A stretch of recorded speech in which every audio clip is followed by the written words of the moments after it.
Այ ժողովուրդ ջան, ախր ես ինչ ենք անում մենք, ինչու չենք գնահատում կյանքը, որտեղից այսքան ատելություն ու անհանդուրժողականություն իրար հանդեպ, սևերի ու սպիտակների բաժանելը, հանրության մեջ հետևողականորեն ատելության մեծ չափաբաժին ներարկելը, թե կան այլ պատճառներ, փաստն այն է, որ ինչքան էլ իրավասու կառույցները հայտարարեն, թե քրեացին իրավիճակը գտնվում է վերահսկողության տակ, միևնույնն է, գրեթե ամեն օր լսում ենք սպանության կամ սպանության փորձերի մասին։ Տեսանյութի վերջում կանդրադառնանք հերթական դեպքերին։ Հիմա խոսենք մեկ այլ արատավոր երևույթի՝ օպերատիվ ծառայությունների նկատմամբ անհանդուրժողականության մասին։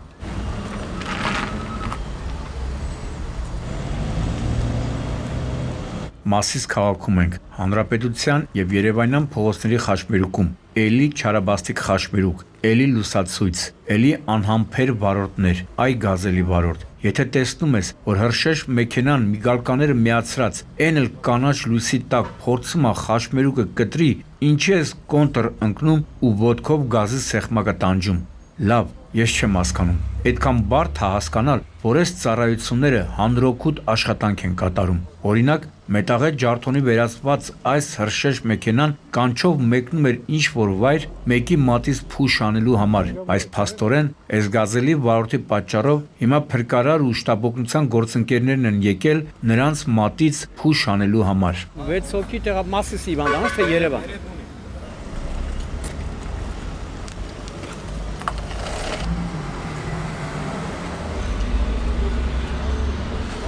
Երկու մեքենաների դիմապակիները վկայում են, որ գլխի ուժգին հարվածներ են կերել, դրա համար էլ 6 հոգու տեղափոխել էին հիվանդանոցներ։ Հիմա տեսնես գազելի վարորդը գոնե հասկացավ, որ լավ էր մի քանի րոպե ուշ հասնել, քան այս օրն ընկնել։ Լավ է մի քանի րոպե ուշ հասնել, քան ուրիշի մատից փուշ հանողներին այսօր է գցել։ Լավ է մի քանի րոպե ուշ հասնել, քան համալրել ճանապարհատրանսպորտային պատահարների առանց այն էլ տխուր ու հարուստ վիճակագրությունը։ Չեմ կարծում, համենայն դեպս փորձս հուշում է, որ անհանդուրժողականությունը աստիճանաբար մարդկանց այրան մեջ է նստել, ու ոչ մի նման պատահար դաշ չի լինում նրանց համար։ Ներկայացվող հաջորդ դեպքը ասվածի ապացույցն է։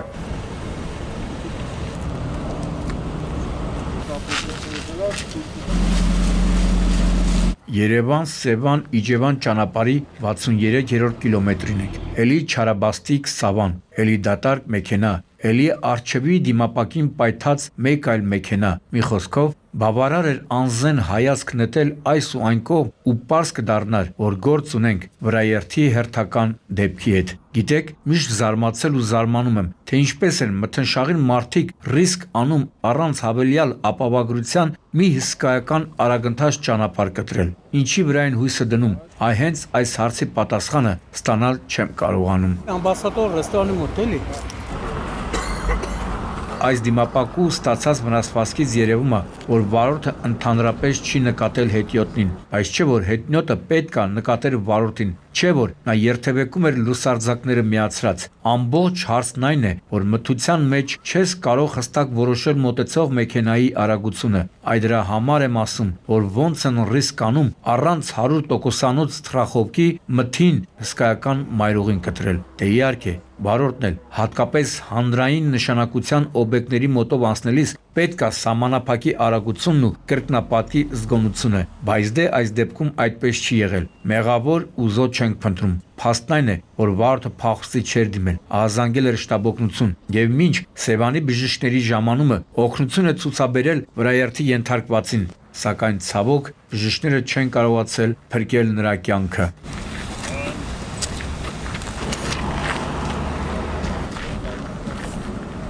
Հիմա այս դեպքի հետ պայմանավորված մեկ այլ ուշագրավ հանգամանք։ Մահացու ելքով այս վրաերթի հաջորդ օրը, սակայն օրվա լույս ժամին ավելի ստույգ 16:20-ի սահմաններում ուշադրություն։ Վրաերթի է ենթարկվում մահացածի հայրը, որը նույնպես փորձել է փողոցը կտրել չթույլատրված հատվածով, որ ասում էի դասեր չեն քաղում, հենց այս հանգամանքը նկատի ունեի, ու պետք չէ բախտից կամ ճակատագրից բողոքել, ընդամենը պետք է ամեն արարքում խելք դնել։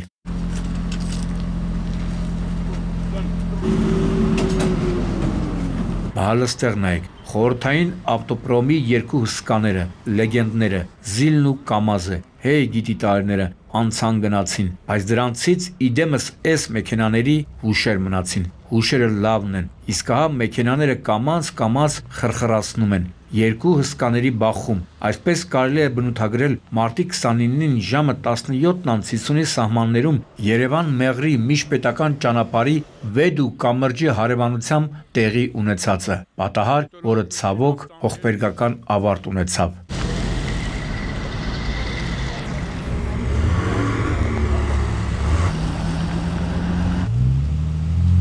Հրեշտակների ձոր, չէ։ Ինչ էլ խորհրդանշական գրությունը, կարծես հայտնի էր, թե ստեղ ինչ է կատարվելու։ Այո, խորհրդային երկու հսկաները իրենց հոգին ավանդեցին ու գնացին հրեշտակների մոտ, ձոր։ Նաև նկատեցիք, թե ինչպես էին ոստիկաններն ու պարեկները հորդորում տարածքը ազատել, թե ասա այ հետաքրքրասերներ, գիտենք, որ գիշերը չեք քնի, եթե մինչև վերջ այս տեսարանները չդիտեք, չիմանաք, թե ինչու է այսքան ավազ ճանապարհին թափվել, բայց ինչի եք անընդհատ քայլում հետքերի վրայով, հետքեր, որոնք կարող են հուշել, թե ինչ է տեղի ունեցել իրականում եւ ով է վթարի իրական մեղավորը։ Անկեղծ ասած, չեմ ուզում որևէ վարկած առաջ քաշել, քանի որ ինքներդ եք տեսնում, թե ինչ դիրք են ընդունել բեռնատարները, այսինքն, դժվար է ասել, բախումը ճակատային է եղել, թե կողային, իսկ ահա զոհերի ու վիրավորների մասով կա հստակ վիճակագրություն։ Չինաստանն 3 տարում 30,000 կամուրջ է սարքում, 3 տարյա կամուրջ են սարքում։ Կրամել, վինա, կրամի աղբետի, անայսա, ոպար սիգարետով այդ կոմից հերու գնա։ Բախման հետևանքով մեկ հոգի տեղում մահացել էր, երկու հոգի տեղափոխվել էին հիվանդանոց։ Ուզում էի հասկանալ, թե մահացողը որ բեռնատարի մեջ է եղել, տենց էլ չհասկացա, որովհետև հակասական տեսակետներ էին հնչում, բայց դա չի էական է։ Էականն այն է, որ նման կարգի մեքենաները վաղ թե ուշ պետք է շահագործումից դուրս գան։ Ուղղակի ցանկալի է ոչ մարդկային կյանքի գնով։ Չեմ զարմանա, եթե վթարի պատճառը ոչ թե տեղանքի անհարթություններն ու խոչընդոտները լինեն, այլ մեքենաներից մեկի տեխնիկական անսարքությունը, ասենք արգելակման համակարգի խափանումը։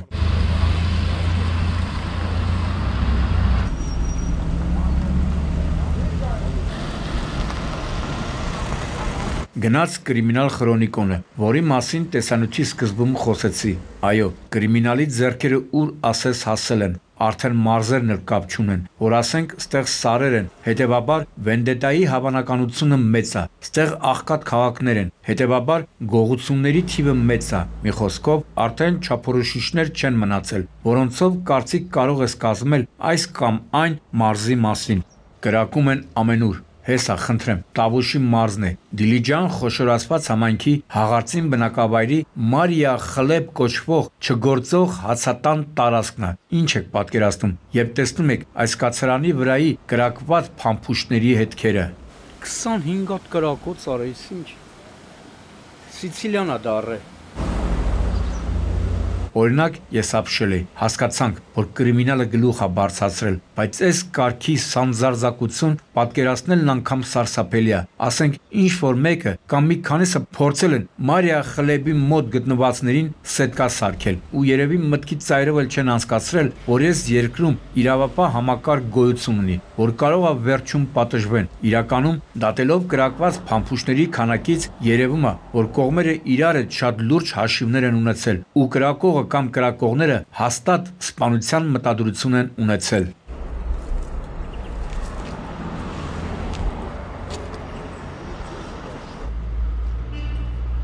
Ինչպես հետո պետք է պարզենք, հրաձգությունը տեղի է ունեցել գիշերը ժամը 1-ի սահմաններում։ Քիչ անց ոստիկանություն Դիլիջանի հիվանդանոցից ահազանգ է ստացվել, որ կրծքավանդակի հրազենային վնասվածք ախտորոշմամբ իրենց մոտ է տեղափոխվել մի քաղաքացի։ Մինչ իրավապահները կհասնեին հիվանդանոց, երկու ոտքերի հրազենային վնասվածք ախտորոշմամբ եւս մեկ հոգի են տեղափոխում։ Հիվանդանոցում բժիշկները ոստիկաններին հայտնում են, որ վիրավորները ի վիճակի չեն կատարվածի մասին բացատրություն տալ, քանի որ գտնվում են վիրահատարանում։ Ավելի ուշ պարզվում է, որ կրծքավանդակի հրազենային վնասվածք ստացած քաղաքացին 40-ամյա Վրեժ Թամամյանն է, մյուս վիրավորը 38-ամյա Արմեն Բաբինյանն է։ Իրավապահները դեպքի վայրում հայտնաբերում են նաև կրակոցի բազմաթիվ հետքերով ամենագնաց այս Պորշը։ Մի խոսքով, պարոնայք իրավապաներ, եթե այս հանցագործությունը կարճ ժամանակում չբացահայտեցիք, նշանակում է հանցագործները ոչ թե ձեզ թերագնահատում են, այլ լավ էլ հասկանում են, թե ինչքան է իրենց ձեռքերը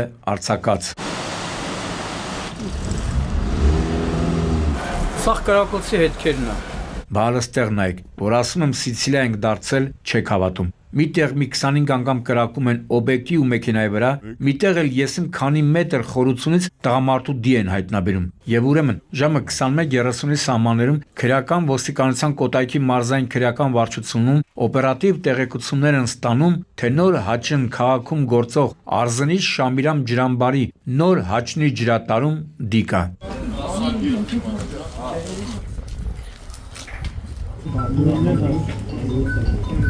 Հասնելով դեպքի վայր, օպերատիվ ծառայությունների աշխատակիցները պարզում են, որ տեղեկատվությունը հավաստի է։ Ջրատարում մոտ 7-ից 10 մետր խորության վրա ջրի մեջ կա տղամարդու դի։ Ինչու եմ ասում օպերատիվ ծառայություններ, որովհետև ահազանգից անմիջապես հետո իմաց են տալիս նաև փրկարարներին, որպեսզի կարողանան դուրս բերել մահացածի մարմինը ու չեն սխալվում։ Դին իհարկե բարեհաջող դուրս բերեցին, բայց ամբողջ նկարահանումների ընթացքում ինձ մի հարց էր ուզում. ինչն է եղել տղամարդու մահվան պատճառը։ Չիլի արդեն պետք է քաշե կեսյանի վրա։ Ահոտ եմ հանելու վերևքով։ Թելեր մի ձերը դուր ասեմ։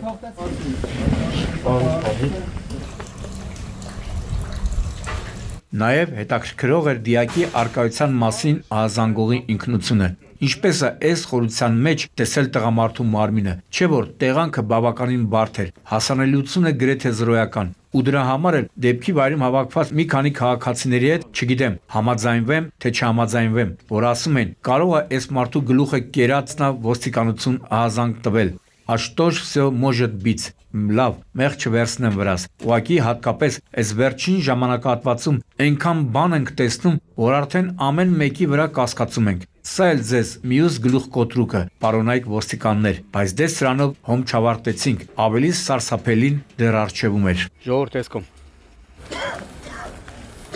Երևի արդեն հասկացաք, որ հիվանդանոցի նախաշեմին ենք։ Հոգնակի ասելով նկատի ունեմ մոտ 2-3 տասնյակի հասնող տարբեր կալիբրի իրավապաններ հավաքվել են Չարենցավանի հիվանդանոցի մոտ, որպեսզի հասկանան, թե ինչ է կատարվել ժամը 20-ի սահմաններում Չարենցավանում հայտնի Գինած հոլ ռեստորանային համալիրի հարևանությամբ գտնվող կանաչ գոտում, իսկ կատարվել է անդառնալին։ Արկա է օպտիկական ակնոց։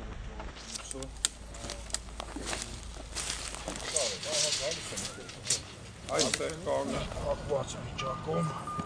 մի հատ պահեք, շարունակելով զննությունը։ Սակայն միշտ ներկայացնեմ մարտապիլ հիշեցնող կռվի մանրամասները, ասեմ, որ հիվանդանոցի դիմաց կանգնած այս մեքենաներով են տեղափոխել 1 մահացածի ու 3 վիրավորի։ Պատահական ու սրտացավ մարդիկ են եղել, որոնք տեսնելով արնակամ լինող երիտասարդներին արագ հասցրել են հիվանդանոց։ Այո, կռվողները երիտասարդներ են եղել, ընդ որում ոչ թե իրար վրա կրակել են, այլ ձեռքի հարվածներ են հասցրել ու սառը զենք կիրառել։ Հենց սառը զենքի կիրառման արդյունքում էլ 22-ամյա Ռուբիկ Խանոյանը մահացել է։ Միակ հիմա չափում եք այս հեռավորություն ճանապարհի վրա առնանման նյութի հետքեր